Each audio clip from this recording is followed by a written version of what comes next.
नमस्कार, मैं हूं अजय कुमार। आप देख रहे हैं देसी अड्डा। बिहार के राजनीति के चमकते सितारे और मोदी के हनुमान भक्त चिराग पासवान से आखिर नीतीश कुमार इतने परेशान क्यों है? अगर नीतीश कुमार चिराग पासवान से इतने ही डरते हैं तो इस डर के पीछे क्या कारण है? आइए इस बात की चर्चा हम करते हैं देसी अड्डा के संपादक राकेश तिवारी जी से। राकेश जी नमस्कार। थैंक यू आपको और आपको भी नमस्कार। राकेश जी, क्या कारण है कि नीतीश कुमार जी आजकल चिराग पासवान को लेकर असमंजस में हैं, परेशान हैं, डरे हुए हैं? देखिए अजय जी, चिराग पासवान बिहार की राजनीति के नए पोस्टर बॉय हैं।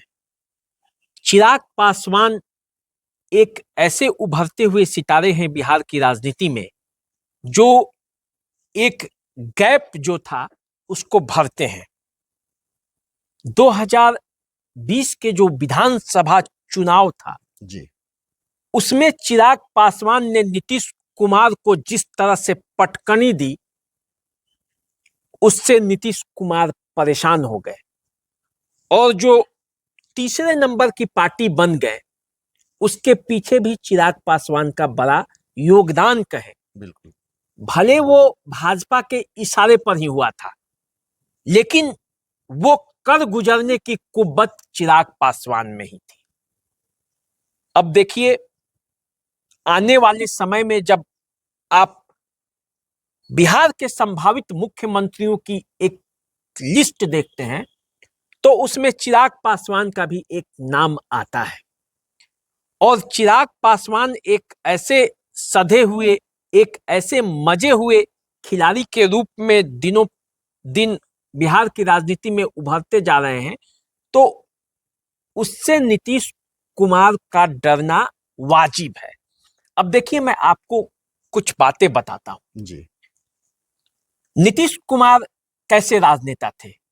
बिहार की राजनीति में नीतीश कुमार एक ऐसे राजनेता थे जो अपने भाषा के लिए, जो अपनी गंभीरता के लिए, जो अपनी संवेदनशीलता के लिए जाने जाते थे। उन पर जातिवाद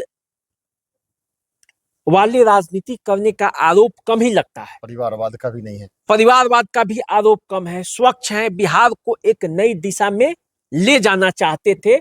ये बात मैं बता रहा हूं तब की जब राजनीति में नीतीश कुमार मुख्यमंत्री बनना चाहते थे। जी बिल्कुल। रामविलास पासवान जो चिराग पासवान के पिता हैं वो भी इसी ताक में थे कि कब वो बिहार के मुख्यमंत्री बने। हालांकि रामविलास पासवान बिहार के मुख्यमंत्री नहीं बन पाए, वे हमेशा केंद्र में रहे, लेकिन नीतीश कुमार को वो मौका मिल गया। अब जो चिराग पासवान है, चिराग पासवान की आप राजनीति को देखेंगे तो आप पाएंगे कि चिराग पासवान में वही गंभीरता है, वही धीरता है। कभी आप चिराग पासवान को भाषाई रूप पर अमर्यादित होते हुए नहीं देखेंगे। नहीं। वो यदि नीतीश कुमार का भी विरोध करते हैं तो एक सम्मान के साथ उनका नाम लेते हैं बिल्कुल। और मुद्दों के आधार पर उनका विरोध करते हैं। लालू यादव का भी विरोध करते हैं तो एक सम्मानजनक तरीके से भाषाई स्तर पर रखते हैं। निजी स्तर पर वे किसी का विरोध और उस लहजे में नहीं करते हैं। जी बिल्कुल। चिराग पासवान पर न जातिवादी राजनीति करने का भी आरोप नहीं है। चिराग पासवान हमेशा बिहार फर्स्ट, बिहारी फर्स्ट का नारा देते हैं। कभी आप ये नहीं देखेंगे कि वो पासवान के लिए जी जान लगाए हुए हैं या किसी स्वर्ण के लिए जी जान लगाए हुए हैं या अति पिछड़ों की राजनीति कर रहे हैं। वो एक बिहारी आम जनमानस का आवाज बनते जा रहे हैं, सबको साथ लेके। इसलिए आप देखेंगे कि उनमें हर वर्ग के लोगों का समर्थन है। या वोट देते हैं तो भी और वोट नहीं देंगे तो भी एक नैतिक समर्थन जो चिराग पासवान के पास के लिए है वो सबके पास है। तो यही यदि कोई बड़ा लक्ष्य लेकर चलता है तो उसमें ये सब काउंट होता है। केवल एमपी बन जाना होता, केवल विधायक बन जाना होता, तो किसी तरह बोल के किसी तरह करके निकल जाते। लेकिन चिराग पासवान लंबे रेस के घोड़ा हैं और नीतीश कुमार इस बात को समझते हैं। समझ गए हैं। वो जानते हैं कि मुझे खतरा कहां से है, क्योंकि जातीय सर्वे में जो 36% अति पिछड़ों की आबादी आई है, उसी वर्ग से चिराग पासवान आते हैं। जी। तो चिराग पासवान को उस 36% वर्ग का भी समर्थन हासिल हो जाएगा, सवर्णों का भी हासिल हो जाएगा। चिराग पासवान कभी मुस्लिमों के विरोध में नहीं बोले हैं।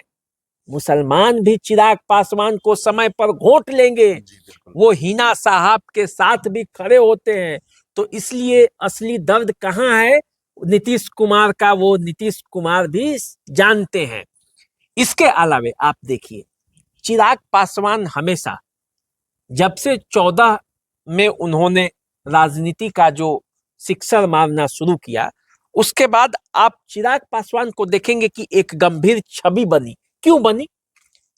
14 में वो अपने पिता के साथ, नरेंद्र मोदी के साथ हुए।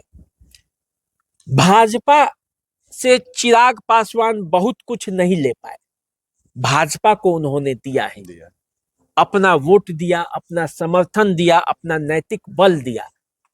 20 के चुनाव में जब नीतीश कुमार साथ हुए तो चिराग पासवान को दरकिनार कर दिया गया, फिर भी उन्होंने पाला नहीं बदला, जबकि उनके पास मौका था, उनके पास ऑफर था। लालू यादव ऑफर पर ऑफर लेकर खड़े थे, लेकिन चिराग पासवान नहीं बदले। चिराग पासवान का ये आरोप है कि उनकी पार्टी को नीतीश कुमार ने तोड़ा है। ललन सिंह और नीतीश कुमार ने रणनीति बनाकर उनकी पार्टी को तोड़ दिया और उन्हें पार्टी से बेदखल करने का प्रयास किया गया। लेकिन चिराग पासवान फिर उठ खड़े हुए और युवाओं के एक, मतलब आप कहिएगा बिहार में आप सर्वे करके देखिए, पूछ कर देखिए, तो चिराग पासवान के लिए एक ललक जगती है। और वही चिराग पासवान अब नीतीश कुमार के खिलाफ बोलते भी हैं। एनडीए के घटक दल के हिस्सा हैं चिराग पासवान, लेकिन नीतीश कुमार के गलत नीतियों के खिलाफ वो बोलने से कभी नहीं चूकते। जिस तरह से घाटा सहकर वे भाजपा के साथ भी हैं, उसी तरह वे नीतीश कुमार के खिलाफ बोलने से नहीं चूकते।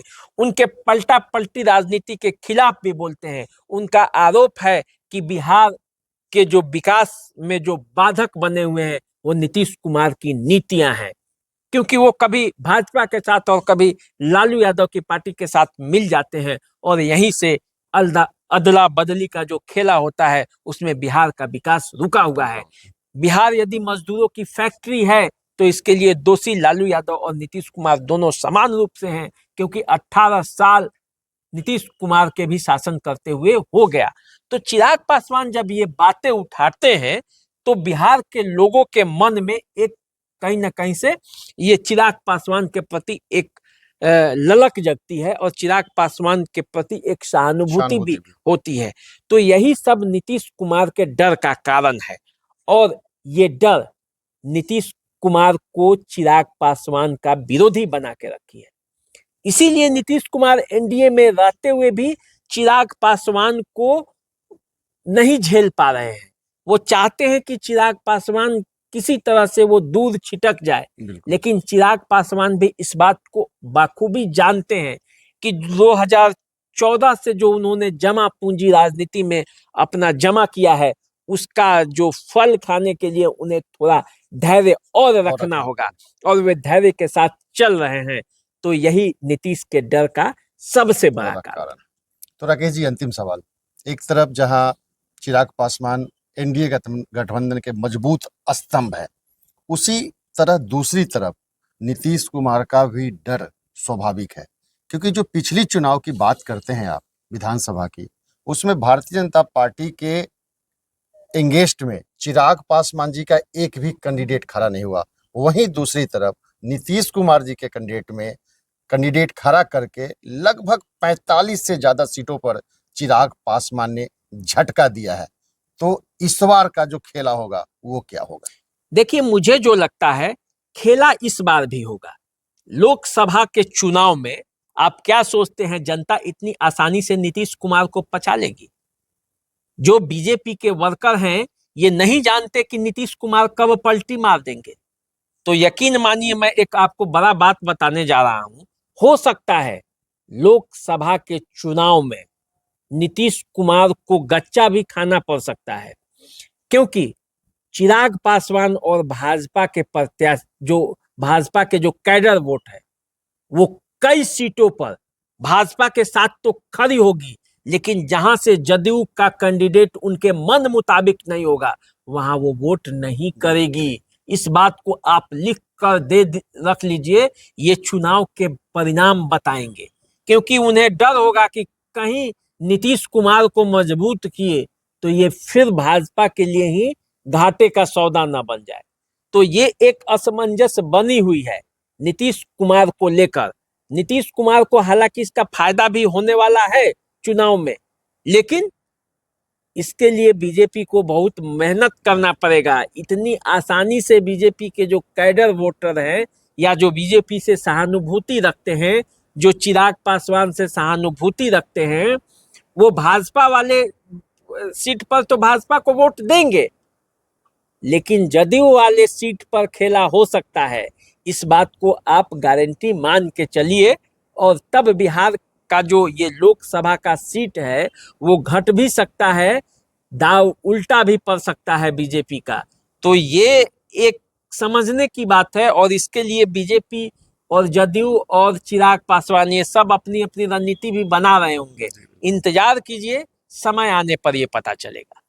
तो चिराग पासवान जी बिहार के राजनीति के उभरते हुए सितारे हैं, वहीं दूसरी तरफ नीतीश कुमार जी का भी डर स्वाभाविक है। चिराग पासवान का अगला कदम क्या होगा, आप इंतजार कीजिए। तब तक के लिए नमस्कार। नमस्कार।